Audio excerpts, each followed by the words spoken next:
کوئی بندہ کسی کا سفیر بن کے آتا ہے تو وہ اس کی پوری ترجمانی بھی کرتا ہے، پورے نمائندے بن کے آئے تھے۔ یہاں کچھ وقت انہوں نے حضور کے صحابہ کے ساتھ گزارا اور واپس گئے تو جا کے کہنے لگے، لوگوں میں سفیر آدمی ہوں، میں نے کافی ساری دنیا دیکھی ہے۔ سفیر جو ہوتے ہیں نا مختلف ممالک میں تعینات، وہ مختلف تہذیبوں کو دیکھتے ہیں، مختلف حکومتوں کو دیکھتے ہیں، مختلف نظریات کا مطالعہ کرتے ہیں۔ کہنے لگے میں مختلف قسم کے لوگوں کو دیکھ کے آیا ہوں، کیسر و کسریٰ کے بڑے بڑے دربار میں نے دیکھے، اور عرب کے اندر کچھ ایسے لوگ بھی تھے اس دنیا میں کہ جو اپنے آپ کو سجدہ کرواتے تھے، معاذ اللہ۔ کہا میں نے بڑے بڑے دربار دیکھے ہیں، لیکن میں عجیب رنگ دیکھ کے آیا ہوں رسول پاک کے غلاموں کا حضور کے ساتھ۔ یعنی حضور سجدہ کرنے سے منع کرتے ہیں، لباس سادہ پہنتے ہیں، کوئی بڑا تخت نہیں لگاتے، کوئی بڑا نبی پاک محل نہیں بناتے، حضور زمین پر تشریف فرما ہیں، وہیں وضو کرتے ہیں، اور کسی کو حضور رغبت بھی نہیں دیتے یہ کام کرنے کی۔ لیکن باوجود اس کے جو وہاں کیفیت عروہ بن مسعود نے دیکھی وہ صحیح بخاری میں موجود ہے۔ کہنے لگے میں عجیب نظارہ دیکھ کے آیا ہوں کہ حضور بلغم شریف اپنے ناک سے نکالتے ہیں۔ بلغم ماں بڑا پیار کرتی ہے نا بچے سے، تو اس کی ناک سے یا گلے سے کبھی بلغم نکل آئے تو اماں نا ایسے ادھر منہ کر کے پھینکتی ہے، ایسے کر کے پھینکتی ہے، کبھی نکالنی بھی پڑ جائے۔ صحیح کہہ رہا ہوں میں؟ لیکن یہ دیکھیں، اور یہ ان لوگوں کی بات ہے جو عام لوگ نہیں، یہ عروہ جمیع صحابہ کی بات کر رہے ہیں۔ اور یہ بندے کون ہیں؟ حضرت ابو بکر صدیق جیسے سمجھدار لوگ، حضرت عمر جیسے لاکھوں مربع میل کی حکومتیں چلانے والے لوگ، حضرت عثمان غنی کی طرح کے لوگ جو جس کاروبار میں بھی ہاتھ ڈالتے ہیں چار چاند لگا دیتے ہیں، حضرت مولا علی شیر خدا جیسے علم و حکمت اور دانائی والے لوگ، یہ کیا کرتے ہیں؟ عروہ کہنے لگے کہ نبی پاک کے ناک مبارک سے بلغم نکلتی ہے تو اپنے چہروں پہ مل لیتے ہیں یار، اور یہ صحیح بخاری میں موجود ہے، وہ اپنے جسموں پہ ملتے ہیں۔ اور کہنے لگے جب وہ وضو کرتے ہیں نا حضور، تو وہ جو وضو کا بچا ہوا پانی ہے اس کے لیے ان کے جذبات اس طرح کے ہیں کہ لگتا ہے وہ لڑ پڑیں گے آپس میں، وہ لڑیں گے کہ یہ قطرہ مجھے چاہیے، یہ حضور کے مقدس جسم سے لگا ہوا ہے۔ اور میرے امام کو تو پھر بات کہنی آتی ہے نا، اعلیٰ حضرت فرماتے ہیں جو حضور کے قدموں سے لگ کے دھومن بن جائے نا وہ تو آب حیات ہوتا ہے، وہ پی لینے والے تو مرتے ہی نہیں وہ لوگ تو باطنی طور پر ہمیشہ زندہ رہتے ہیں۔ کہتے ہیں جس کے قدموں کا دھوون ہے آب حیات ہے وہ جانے مسیحا ہمارا نبی، اور جس کی دو بوند ہیں کوثر و سلسبیل ہے وہ رحمت کا دریا ہمارا نبی۔ عروہ کہنے لگا وہ تو لڑ پڑیں گے۔ اور تیسرا عروہ کہنے لگا میں نے عجیب منظر وہاں دیکھا ہے کہ حضور کوئی حکم کرتے ہیں تو ہر بندہ پہل کرتا ہے، جلدی کرتا ہے حکم ماننے، تیزی دکھاتا ہے۔ اور تیسرا میں نے یہ دیکھا ہے جب حضور گفتگو کرتے ہیں تو ان پر اس طرح کا رعب طاری ہوتا ہے کہ وہ تو نظر بھر کے حضور کا چہرہ بھی نہیں دیکھتے۔ کہنے لگا یہ کیفیات میں ان لوگوں کی دیکھ کے آیا ہوں جو اپنے حبیب سے اتنی محبت کرتے ہیں، وہ کبھی بھی حضور کے دین کا جھنڈا نیچے نہیں آنے دیں گے، وہ کبھی بھی کسی کفر کی نفاق کی سازش کو آگے نہیں بڑھنے دیں گے۔ تو کافر تو کل بھی اس بات کا اظہار کر رہا تھا کہ ہمیں جو ڈر لگتا ہے مسلمانوں سے وہ اس بات سے لگتا ہے یہ اپنے نبی کے ساتھ بڑے جڑے ہوئے، ان کا رشتہ حضور کے ساتھ بڑا مضبوط، اور امت سوال جواب کر رہی ہے، امت ترازو لے کے بیٹھی ہے کہ اتنا علم تھا معاذ اللہ اور اتنا نہیں تھا، یہ کر سکتے تھے اور یہ نہیں کر سکتے، ان کو یہ کہنا چاہیے اور یہ نہیں کہنا چاہیے۔ تو یہ تو ہمارے بزرگ پرانا فیصلہ کر گئے، وہ کہتے ہیں بعد از خدا بزرگ توئی قصہ مختصر، اور حضور رب کے بعد سب سے بڑے ہیں، یہی مختصر قصہ ہے۔ تو حضور سید عالم کے ساتھ جو قلبی وابستگی ہے، نبی کریم علیہ السلام نا مدینہ شریف میں جب ہجرت کر کے تشریف لے گئے تھے تو حضرت ابو ایوب انصاری رضی اللہ تعالیٰ عنہ کے گھر میں حضور نے قیام فرمایا تھا۔ ہمارے پاس بہت ساری چیزیں ایسی ہوتی ہیں جن کی طلب بڑی ہوتی ہے، لیکن جب وہ حاصل ہو جاتی ہیں پھر ان کی طلب نہیں رہتی۔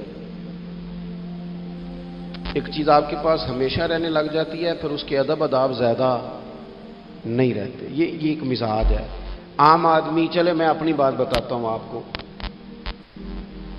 عام آدمی جو ہوتا ہے نا وہ قرآن شریف کے غلاف کو بھی چومتا ہے، پھر قرآن پاک کو بھی چومتا ہے، پھر وہ بڑے احترام سے کھول کے رکھتا ہے. لیکن ہمارے مدارس میں جو حافظ ہوتے ہیں وہ نہیں زیادہ چومتے، ان کے پاس رہتا ہے نا ہر وقت، وہ لا کے رکھتے، ادب کرتے ہیں، کوئی بے ادبی نہیں کرتے، اللہ معاف کرے. لیکن جس طرح سے عام آدمی اس کو بار بار چومتا ہے یا ذوق کا اظہار کرتا ہے، دیکھیں حافظ بیچ بیچ میں سے ناراض ہونے لگ گیا مجھ سے.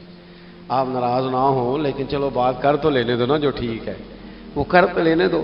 یہ ہوتا ہے بعض اوقات، جو چیز بالکل قریب آ جاتی ہے نا، یعنی ایک چیز آپ کا مقصود ہے اور اگر وہ مقصود مل گیا تو وہ جو درویش نے کہا تھا نا کہ یہی بہتر ہے کہ پردوں میں وہ پردہ پوش رہے، اس کی بھی بڑی حکمتیں ہوتی ہیں. اس لیے کہ جو تڑپ، ملنے کی تڑپ کی جو لذت ہے وہ کئی دفعہ وصال کی لذت نہیں ہوتی. تو یہی بہتر ہے کہ پردوں میں وہ پردہ پوش رہے، اور وہ اگر پردے ہٹا دے تو پھر کسے ہوش رہے. جب آپ کو وہ چیز میسر آ جاتی ہے تو پھر اس کی قدر. اسی لیے حضرت عمر فاروق رضی اللہ تعالیٰ عنہ کا یہ طریقہ تھا کہ جب لوگ حج کر لیتے تھے نا تو فرماتے تھے حج ہو گیا، اب اپنے اپنے گھر جاؤ، زیادہ دیر نہ رہو حرم شریف میں، زیادہ دیر رہو گے تو قدر نہیں کرو، اب جاؤ. بڑی دلچسپ ہوتی ہیں بے ترتیب ملاقاتیں، کبھی کبھی ملنے میں ذوق زیادہ ہوتا ہے، لطف زیادہ ہوتا ہے، طمانینت زیادہ ہوتی ہے. حضرت ابو ایوب انصاری کہتے ہیں مجھے مقصود مل گیا، کرم ہو گیا، میں منتظر تھی، میری روح، میری نظر کے حضور میرے گھر تشریف لائیں، حضور آ گئے، کرم ہو گیا، رحمت ہو گئی. اب ایسا نہیں ہے کہ ان لوگوں کو مقصود مل گیا ہے تو بس بات ختم ہو گئی. اب وہ سمجھ گئے کہ میرے تو گھر آ گئے تو میرے لیے تو ساری بات ہی کھل گئی ہے. ان کی ادبی معرفت کا یہ عالم تھا اور نبی پاک کے ساتھ ان کی وابستگی کا یہ حال تھا کہ کہتے ہیں میں نے نا، میرے گھر کی 2 منزلیں تھیں، میں نے نچلی والی منزل حضور کے لیے چھوڑ دی تاکہ نبی کریم صلی اللہ تعالی علیہ وسلم کی زیارت کے لیے لوگوں نے آنے جانا ہے تو لوگوں کے لیے آسانی رہے. فرماتے ہیں نیچے حضور آرام فرما ہیں اور میں اوپر والی منزل پہ تھا، جا کے چارپائی پہ لیٹ گیا. یہ مسلم شریف میں آپ کو ملے گا، اس کی اصل ملے گی آپ کو. فرماتے ہیں میں آرام سے جا کے چھت پہ لیٹ گیا، رات کا تھوڑا سا پہر گزرا تو میرے دل میں خیال آیا وہ ایوب تو اوپر ہے اور حضور نیچے ہے، پائے نظر ہوش میں آ، یہ قوے نبی ہے، آنکھوں سے بھی چلنا یہاں بے ادبی ہے. اور امام فرماتے ہیں حرم کی زمین اور قدم رکھ کے چلنا، ارے سر کا موقع ہے او جانے والے. کہا حضور نیچے. فرماتے ہیں ساری رات میں ایک دیوار کے ساتھ پیچھے ہو کے بیٹھا رہا، ساری رات یہ سوچتا تھا کہیں میں وہاں نہ چل دوں جہاں حضور آرام فرما ہو، میرے قدم نہ آ جائیں. میں تڑپتا رہا، مقصود پاس آ گیا ہے، وہ چیز حاصل ہو گئی ہے، لیکن اس کی تڑپ میں اضافہ ہوا ہے، احترام بڑا ہے. یعنی اب سوچ رہے ہیں کہ میں ان کا ادب کیسے کروں، ان سے محبت کیسے کروں، کس اعزاز سے انہیں بٹھاؤں. فرماتے ہیں کہ تڑپ کے میں صبح حاضر بارگاہ ہوا. میں نے کہا یا رسول اللہ کریم کرم ہو جائے، میری تو بساط ہی نہیں، میں چھت پہ کیسے گزارا کروں گا. تو حضور فرمانے لگے میرے پاس تو لوگوں نے آنے جانا ہے، میں تو نیچے ذرا آسانی محسوس کرتا ہوں، یہی ٹھیک. یا رسول اللہ آپ کی بات ٹھیک ہے، پر کریم اگر کرم ہو جائے نا تو مہربانی ہوگی.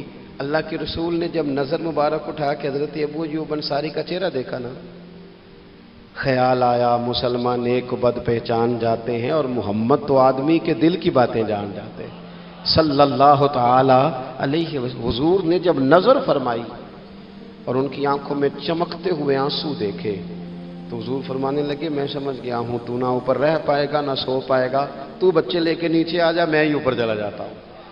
صحابہ کی وہ جو خاص قلبی کیفیات ہے رسول پاک کے ساتھ. میرے سنگیوں دیکھو،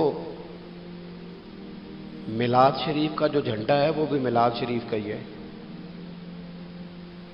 وہ میلاد کا جھنڈا. ایسا نہ ہو کہ میلاد کا جھنڈا کسی گلی میں پڑا ہوا نظر آئے، میلاد پہ چھپنے والا اشتہار پوسٹر کسی جگہ گرا ہوا نظر آئے. یہ جو لنگر شریف ہے نا، تبرک کے چاول، یہ حضور کے میلاد سے وابستہ ہے، یہ گلیوں میں بکھرے ہوئے نظر نہ آئے. اس طرح کی کیفیات نہ ہو کہ محسوس ہو کہ جناب یہ تو احترام والے لوگ ہیں، یہ لوگ تو حضور کی محبت کی بات کرتے ہیں۔ محبوب کی نسبتوں کا احترام بھی محبت ہی کا ایک پہلو ہوتا ہے، خاص بارفتگی نبی پاک کی ذات کے ساتھ خاص۔ اور پھر ان لوگوں نے نا ان چیزوں کو بھی چھیڑا جن کی شریعت میں گنجائش تھی۔ شریعت کے دو حکم ہیں، ایک عزیمت ہے، ایک رخصت ہے۔ ایک یہ ہے کہ اگر حالات بڑے سخت ہیں، بڑے گڑبڑ ہیں، تو آپ تھوڑی دیر کے لیے سائڈ پہ ہو جائیں، رخصت ہے، اجازت ہے۔ اور ایک یہ ہے کہ آپ ڈٹ جائیں نا حالات کے سامنے، پھر اللہ مددگار ہے۔ ایک یہ ہے کہ گنجائش ہے، اور ایک یہ ہے کہ دل نہیں میرا مانتا، میں گنجائش کا کیا کروں، میری طبیعت نہیں مانتی۔ چلیں ایک بات اور کھول دیتے، ایک ہوتا ہے حکم، ایک ہوتی ہے رضا۔ ان دونوں میں فرق ہوتا ہے۔ وہ جی میں نے حضرت صاحب سے کہا جی مجھے اجازت ہے میں جاؤں، انہوں نے کہا جاؤ، میں چھٹی لے کے آیا ہوں۔ بھائی آپ نے چھٹی مانگی تھی، حضرت نے دے دی، استاد جی نے دے دی، یہ تو حکم ہے، لیکن تمہیں بھانپنا چاہیے تھا نا ان کی مرضی کیا ہے، ان کی رضا کیا ہے۔ رضا تو اس طرح کی ہوتی ہے کہ مکتب عشق کا دستور نرالا دیکھا، اس کو چھٹی نہ ملی جس نے سبق یاد کیا۔ میرا ایک دیہاتی ماحول سے تعلق ہے۔ ہمارے سرکاری اسکولوں میں نا ایک مانیٹر بنا دیتے تھے، جو بچہ لائق ہوتا تھا نا وہ مانیٹر بن جاتا تھا، حالانکہ لائق ہوتا تھا، سیاںا ہوتا تھا، لیکن مانیٹر بن کے نا اس کی ذمہ داری بڑھ جاتی تھی، پھر اس کو کنجیاں ہی مل جاتی تھی، اسی نے سب سے پہلے آنا ہے، اس نے سب سے بعد میں جانا ہے، ہر چیز اس کے سپرد۔ پیار جو زیادہ کریں ان کی ذمہ داریاں بھی زیادہ ہوتی ہیں۔ یہ کیا بات ہوئی کہ میری محبت زیادہ ہے تو میں مسجد میں غیر حاضر ہوں، میں حضور کا میلاد شریف زیادہ مناتا ہوں تو میں نے سنت شریعت کو اپنایا ہی نہیں۔ محبت مجھے حضور سے زیادہ ہے، لیکن حضور نے جو